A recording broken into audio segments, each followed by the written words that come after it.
Мен Бақытова Нұржамал, осы жеке кәсіпкермін.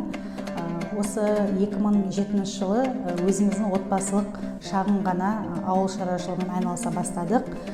Содан кейін 2010 жылдан ары қарайта сұранысқа ие бола бастағандықтан біз үлкен қымыз өндіру компаниясы болып жұмысымызды жалғастырдық. Сол кезде бізге жылқы басын көбейту қажет болды. Біз аграрлық несие корпорациясынан 39 миллион ақшалай несие алдық.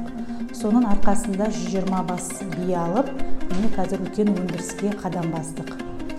Біздің қазіргі уақытта біздің қымызымыз Астана қаласы бойынша 60-70% нарықта. Астана қаласындағы Галмарт, Фермак және тағы да басқа ірі ресторандар желісінде біздің қымызымыз сатылымда.